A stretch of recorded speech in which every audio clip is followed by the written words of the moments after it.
for the weekend, not for the summer. You told me to look my most attractive. For that, I need clothes. Oh, nonsense. Randolph Summers would love you in a sunsuit. Doesn't seem quite proper to me using your wife to entice another man. My dear Pam, Randolph Summers is a best-selling novelist. I am a publisher who likes to publish best-selling novelists. Now, all I want you to do is to be charming to him and entertain his wife while I try to sign him up. I'll show her my card tricks. Well, I wouldn't call that entertainment. Oh, Pam, you don't really need all this junk, do you? We'll only be there 2 days, and we're the only guests. You use your weapons. I'll use mine. You know, darling, I'm rather looking forward to a peaceful weekend in the country. When has it ever been peaceful with you around? Oh! Oh. See what I mean?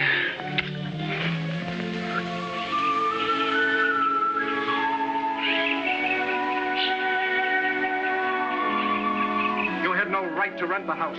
Without even discussing it with us. It's disgraceful. But I tell you, I couldn't help it. Don't keep telling me you couldn't help it. Are you sure this is the right place? We had an understanding, an agreement. Oh, Jerry, yes, come in, come in. We're having a fight. Private or free-for-all? This is my wife, Pam. Randolph Summers? I so look forward to meeting you. Oh, here's Pam and Jerry North. How do you do? These two snakes in the grass are Jim and Phyllis Tucker. Randy, you're just being pig-headed. I'm sorry. Oh, don't mind us. We never miss it if we can. Well, you're in for a good one. You see, the Tuckers live next door. In fact, I'm the landlord. Well, that's a good start for a fight right there. Oh, it gets better. Randy, I think we'd better call time, at least until I've shown the North to their room. Oh, don't stop on account of us. Oh, Pam. It's not that interesting, Mrs. North. It's just that the Tuckers have sublet the house to a man we thoroughly dislike. A mistress of understatement. Shall we go up? Anybody home? If it's who I think it is, the answer is no. Well, well, well. If it isn't my old pal Randolph and Jerry North, the boy publisher. Hello, Walters. And what do you want? I think that you all know my wife, except this young lady. I'm Pam North. And I'm Ned Walters, a rival publisher of your husband's. You must have heard him talk of me. He hates my inside. Yes, who does not? I call that very unneighborly. I'm sorry to barge in like this, but we just wanted to get the key to the house from the Tuckers. Oh, you must be the people who rented. It's ironic, isn't it? Poor old Randy has his least favorite character installed right next door to him. Excuse me one moment. I'm going to burn that house down. Why don't you wait until we're in it? Jim, could we have the key to the house? My wife wants to do a few things, sort of do the place over. Over my dead body. Oh, don't both being a little childish. After all, we are going to be neighbors. We might as well make the best of it. What Mike is trying to say in her faltering manner is, why not bury the hatchet? No, don't tempt me. Mrs. Walters is right. It's silly to carry on this feud. Why don't you all make up, and then we could smoke a pipe of peace or something. Well, I'm perfectly willing. I'll even take a drink on it. Go on, Randy. Okay, I surrender. Well, what about those drinks? May I help you? What's everyone going to have? Scotch on the rocks for me. I seldom take a drink, but since this is such a joyous reunion, make mine bourbon on the rocks. I'm in the publishing business, too, Mr. North. Oh, is that so? What firm? Jim is my editorial assistant. I'm sending him to London to open up a branch. At least that's what he thinks. Actually, I'm getting him out of the country so that I can live in his house. Why, Phyllis, you get more like your father every day. Phyllis's father was the head of our firm until he got old and weak. You mean until you became too strong? Phyllis, you shouldn't talk to your husband's boss like that. Here you are, dear.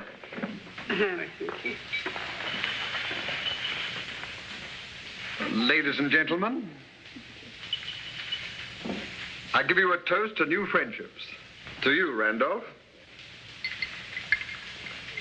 Oh, that's scotch, and I hate the stuff. You have my drink, dear, and you've already drunk most of it. Drink and be merry, for tomorrow we die.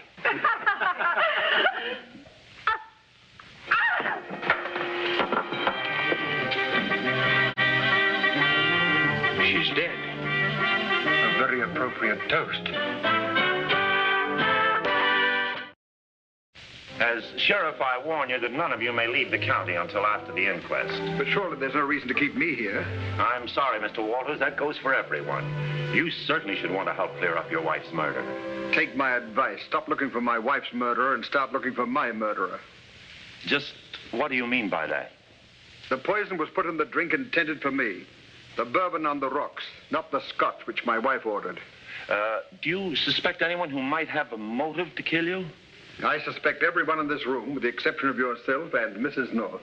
Oh, that's very generous of you. If I'd wanted to kill you, Walters, I would have done it 2 years ago, and... Go on, Mr. Summers. What were you going to say? I'll say it for him. He thinks his wife and I were in love. Of course, it's perfectly ridiculous. Ridiculous but true. Sylvia. What's the use of pretending it'll all come out eventually? I was in love with Ned Walters 2 years ago. I even thought of leaving my husband for him. And then he met another woman, a rich woman who could help him with his career, the late Mrs. Walters. Are you suggesting I married my wife for her money? Just a moment, please. What about you, Mr. Tucker? Oh, I didn't try to kill him, although I would have liked to. Well, such popularity must be deserved. Go on, Mr. Tucker. Well, I was working for Phyllis's, my wife's father. My father-in-law intended that I should take his place, but Walters managed to get such a stranglehold in the business that he rose to the top spot after my father-in-law's death. Furthermore, if it hadn't been for your nagging and bullying, my father'd probably be alive today. Well, you certainly all seem to have your motives. And you've certainly all had the opportunity. Why, there isn't one of you who couldn't have slipped the poison in that drink. Well, I'll be getting on. I have to check the nature of that poison. Where will you all be stopping? Well, Mr. and Mrs. North will be staying here with us. We'll be next door at our house. And you, Mr. Walters? I'll stay in the police station or any other place where my well-wishers can't get at me. Oh, stop being melodramatic. If you want, you can stay in our guest room. I'll even give you a key so you can lock yourself in. Well, Mr. Walters? I'll accept the offer, providing the key goes with it. Be seeing you all in the morning. We hope. Just another quiet weekend.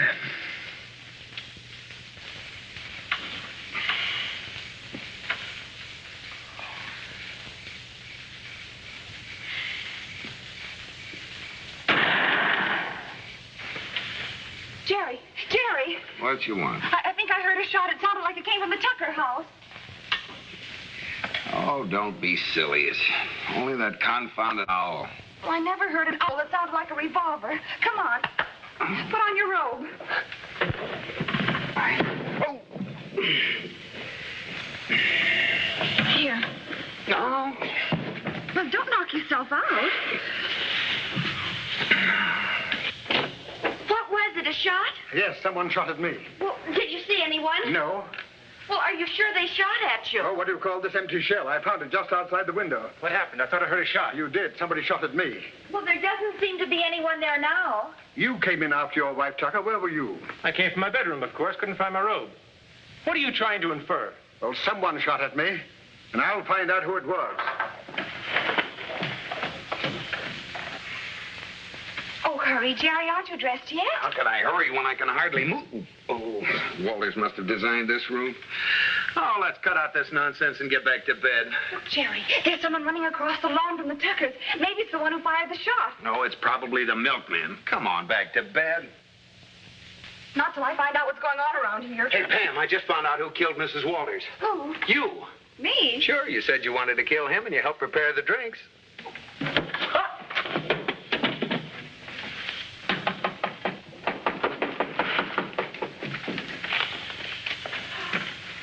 Ned Walters, what are you doing here at this hour? Where's your husband? He's upstairs asleep, of course. That I'd like to see for myself. You'll do nothing of the kind. I fully realize what you've been through tonight, but other people deserve consideration, too. How long has he been asleep? Well, I don't know exactly. He came to bed shortly after I did. Why are you so concerned? Because I think he tried to kill me. Oh, you're insane. He's been asleep for hours. And anyway, he doesn't walk in his sleep.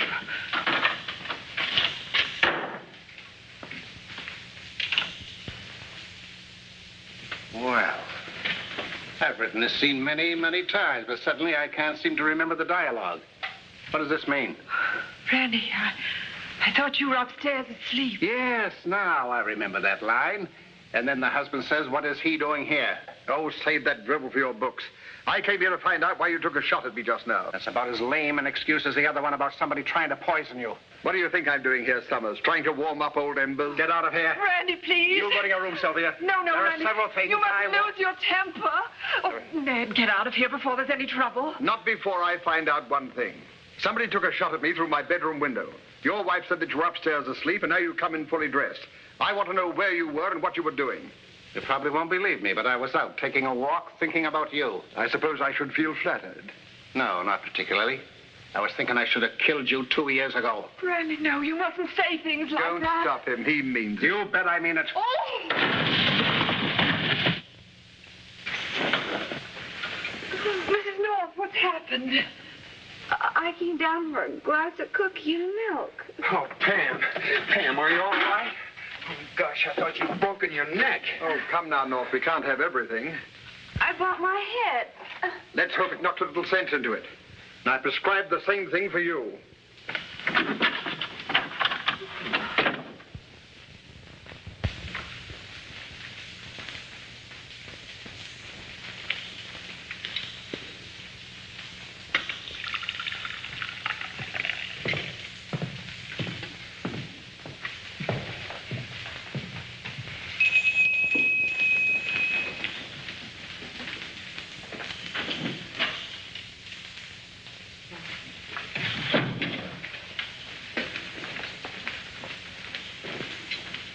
Morning. Oh, good morning, Sheriff. Any news? Only about the poison. It was analyzed as curifine. Never heard of it. It's a rather rare compound, used mostly in painting fabrics. Fabrics? Well, that's strange. What is? Mrs. Walters was a decorator. Her specialty was hand-colored fabrics. But Mrs. Walters is dead. Do you think she used it to kill herself? Or her husband? Well, I don't understand. I do.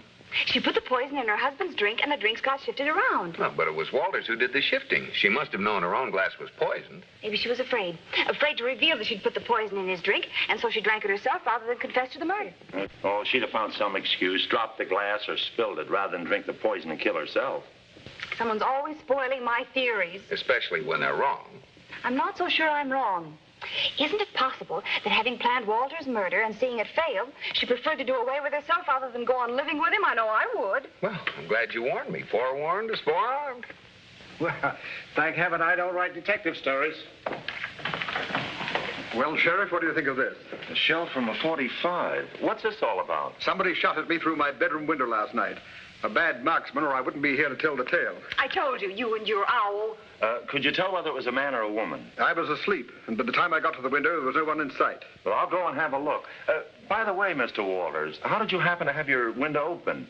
I thought you were afraid of another attempt on your life. I'm also afraid of being suffocated. You know what these farm guest rooms are. Oh, they certainly are. Some of them. I want you all to stay close until I get back. Oh, Sheriff, would you like me to go with you? He would not. Well, Mr. Walters, it looks as if you're running out of suspects. On the contrary, any one of you here might have shot me. And I know at least one of you that has a gun. If I had taken a shot at you, believe me, I wouldn't have missed. Well, that does squelch my theory. And what was that, Mrs. North? Oh, nothing, just a theory. I think you owe it to me to tell me anything that might help solve my wife's murder. Go ahead, Pam. You put your foot in it. Get it out. Well, I thought... Well, you see, the sheriff found out that the poison was curifine. Curifine?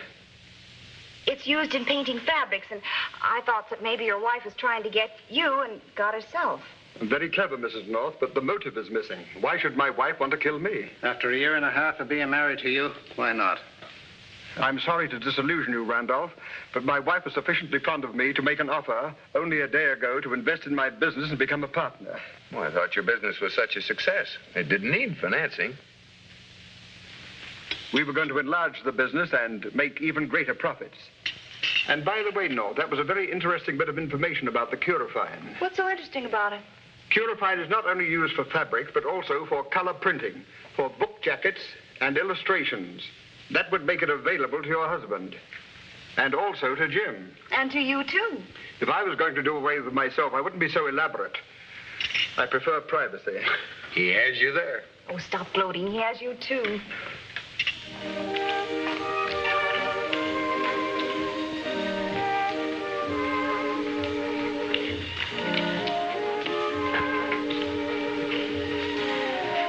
can you play cards at a time like this? I like cards. You don't play as though you do. That's my hand. Oh, sorry.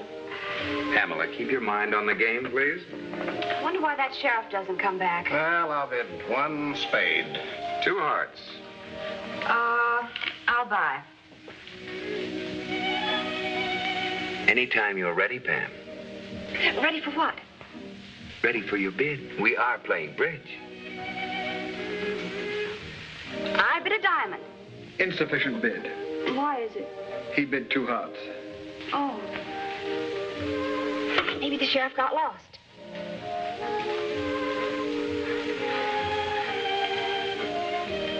Could I review the bidding? That does it. I'm tired of playing cards. I'm going to get some fresh air. Here, you take my hand. No, thank you. You mustn't spoil the game. The bid is 1 diamond. Very well, just 1 rubber. Pam, don't leave the county. Remember what the sheriff said. I'm just going to exercise the dogs. Whose dogs? Mine.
one thing that really puzzles me is the slipper.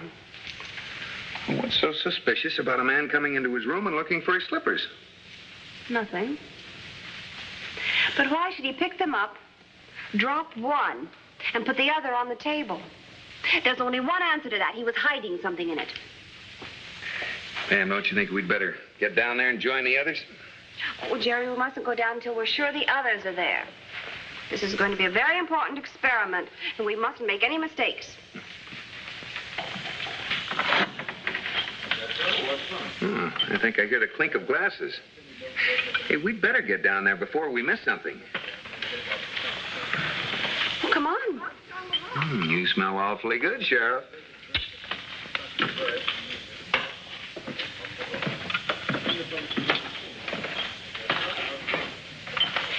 You sure you know what to do now? Yes, but I'm not sure I'll let you do it. Oh, darling, you've got to. It's the only way. Oh, the things you can think up to get us into. Well, we've given you up for lost. Pam dresses on the installment plan. 1 garment an hour. I'm sorry we're late. What's the idea? Put all those Can you see anything, Jerry? No. Can you see anything glow? What's the matter, Jim? Take it easy. Everything's all right. May I ask why you did that? I'm sorry. It was reflex action. Huh? Well, it got broken at home, and when it was fixed, it worked the wrong way. You know, up instead of down. Well, now, really... What have you Put the lights on. Put those lights on. Does anyone have the correct time? I was just showing you how our lights work at home. Yes, I think we have the point, Mrs. North. You don't need to press it. What have your lights at home got to do with turning those off here? Oh, that's where the reflex action part comes in. You see, when I walk into our living room, I always turn the lights on, and for a moment I thought I was home. Which gives you a rough idea of my home life. For a moment, I thought someone was having another go at me. For a moment, it entered my mind. Oh, can't we stop? Forget all this for a moment? I mean, forget that there was a murder and act like civilized people. I don't intend to forget that my wife was murdered instead of me. That doesn't tend to make one act like civilized people. But if we keep suspecting each other and brooding about it, anything's apt to happen. Exactly. That's why I hope the sheriff gets back before it does. I have an idea. Let's all search each other for concealed weapons. Mrs. North, you're full of ideas, all of them equally insane. Oh, now, just a minute, Walters. You can't talk to my wife that way. Please, let's stop all this. Well, why don't we all have a drink? It might cheer things up a little. Well, it's just about the mixing. Nothing for me. Well, surely you don't think we're going to try and poison you again. Oh, you admit you tried it once. That's a lot of rot, and you know it. Jim, tell him now. Tell me what? Just this. I'm quitting your rotten firm as of now. That saves me the trouble of firing you, although it seems a pity. What's a pity? If I had have been killed, your husband would have stayed with the firm and probably taken my job. An excellent motive, isn't it? I thought we were going to stop all of this and have drinks. Coming up. Mr. Walters? Another idea? A safe one this time. See this decanter? Clearly. Well, if I have a drink from it with you, will you be convinced that it's not poison? I told you yesterday I seldom drink. Oh, but you drank yesterday, and after all, this is an occasion, too. Who knows? Any moment we may discover that one of us is the guilty party. Well, no one has to urge me. Well, just to be congenial.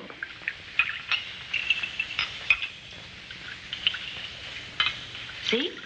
Nothing up my sleeve or even in my glass except liquor.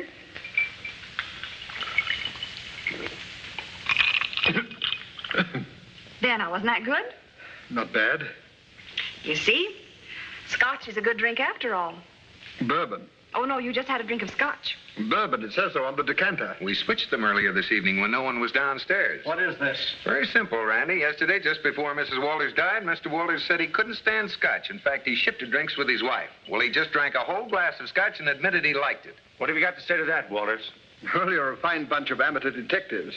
You'll also recall that I said that I seldom drank. I wouldn't know the difference between bourbon and scotch. You knew the difference yesterday. And by the way, slipper, who has the slipper? What do you mean by that? Well, I hope you don't mind, but I was under your bed when you were groping for your slipper. You left one on the table in your room. What was in it, Mr. Walters? The poison? Are you implying... Hold this. Jerry, grab him. The watch! What's going on here? Here's your murderer. And here's the purifier. It was planted on me. I think not. I've done some checking, Walters. You insured your wife's life for $100,000 just last month. That's the money you were after. I might have known it. This is an outrage. I demand to see my lawyer. You can get in touch with him from the jail. By the way, Mrs. North, how did you know? It was so simple. You see, I was under his bed. What? Don't interrupt. I went out to get a breath of fresh air, and while I was under his bed, he reached in for his slippers, and I saw his watch. It glowed, so I knew that whoever had a glowing watch must be after the poison. They had to be the murderer. Why, he even shot a bullet into his own wall so that we'd be suspected. Would you mind repeating that? Certainly. You see, I went out to get a breath of fresh air. Oh, no!